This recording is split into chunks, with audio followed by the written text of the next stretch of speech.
Bonjour. Est-ce que vous pouvez nous expliquer les raisons de votre présence sur le salon Osons la France? Osons la France, c'est un message d'optimisme. Le sous-titre d'Osons la France, c'est la nouvelle révolution française.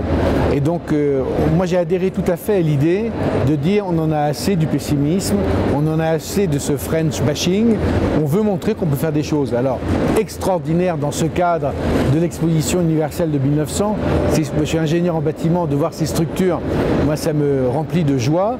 Et puis nous avons, le groupe Malakoff Médéric a beaucoup de messages à faire passer pour dire voilà comment on peut faire mieux demain. Et quels sont ces messages? Alors, nous sommes un groupe de protection sociale et notamment nous nous occupons d'assurance santé.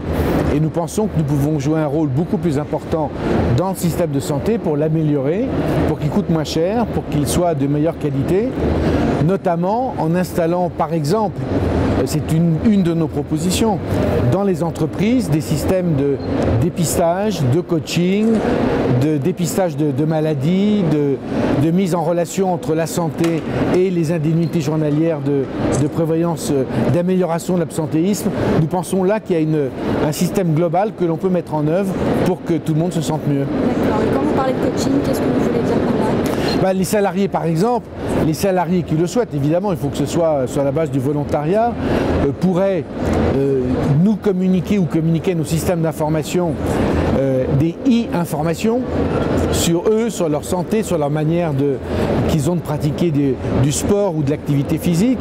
Et puis nos systèmes pourraient leur renvoyer automatiquement des informations en leur disant oui, ça correspond aux bons standards. Nos plateformes téléphoniques médicalisées pourraient les prévenir en leur disant attention, vous avez tel risque ou alors votre alimentation est trop riche. De manière, voilà, c'est un exemple. Ce n'est qu'un petit exemple de ce que l'on peut faire. On peut aussi dépister des risques d'hypertension, de diabète. Il y a en France 500 000 personnes qui sont des diabétiques qui ne le savent pas. Voilà des terrains d'action très importants. Et ce programme s'appelle chez nous Bien-être et productivité en entreprise. Ça cible bien le fonds de commerce qu'on essaye de créer.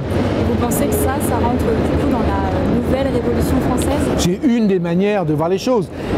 Révolution, ça veut dire rupture. Nous sommes dans un système en rupture et la difficulté de la société française, c'est de s'adapter, d'abord de comprendre et de s'adapter à toutes ces ruptures. Il faut mettre en œuvre de nouveaux systèmes et je suis persuadé, je suis très optimiste, malgré les blocages que l'on voit aujourd'hui, parce que je suis persuadé que nous avons des gains de productivité énormes devant nous. Il faut maintenant que nos têtes arrivent à les accepter et arrivent à mettre en œuvre les systèmes qui vont nous permettre d'améliorer la situation des Français. Et vous pensez qu'en fait c'est le négatif, l'attitude un peu négative, le pessimisme qui empêche d'évoluer, qu'on a toutes les... Par exemple, vous savez, nous sommes en France une société du statut. Tout le monde a son statut. Vous êtes bien placé pour savoir que les journalistes ont leur statut, mais tout le monde a son statut. Personne ne veut la remise en cause de son statut. Et le statut, il finit par être pénalisant, parce qu'il interdit l'évolution, alors que le monde bouge. Donc c'est ça un de nos sujets. Qui doit changer. Il faut aussi qu'on comprenne que nous sommes dans un monde ouvert, dans lequel la société, c'est ce qu'on vient de dire dans le débat précédent, dans lequel il ne faut pas imaginer que la société du loisir règne et gère le monde, ça n'est pas vrai. Le travail libère, le travail est noble. Nous avons en France quelques idées à peut-être remettre en débat pour se dire est-ce qu'elles sont justes ces idées-là, est-ce qu'elles correspondent bien à la mondialisation que nous avons et est-ce qu'elles nous permettront bien de préparer l'avenir de nos enfants, parce que c'est ça le sujet. Justement, nos enfants, la jeunesse, vous pensez qu'elle est porteuse pour cette révolution? Vous pensez que c'est... Toutes les jeunesses ont toujours été porteuses.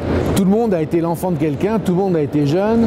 Et dans ma jeunesse, c'était 68 et c'était une manière de remettre en cause l'ordre établi. Eh bien aujourd'hui, il va y avoir d'une manière ou d'une autre, et j'en suis persuadé, un nouveau 68. Alors moi, j'ai fait le premier 68, je ferai le deuxième, je suis candidat à faire le deuxième, je suis toujours jeune. Et vous pensez qu'Osons la France, c'est le message C'est la révolution française. Mais révolution, c'est pour construire, c'est pas pour détruire. La destruction n'a aucun intérêt. Personne n'a envie de ça. On a envie d'un nouveau système. Voilà, c'est ça. On va construire un nouveau système. Et donc votre message, c'est positif. Je suis positif. J'ai confiance en l'avenir. Maintenant, pour construire l'avenir, il faut remuer quelque chose. Ça, c'est sûr. C'est pas en restant immobile qu'on y arrivera.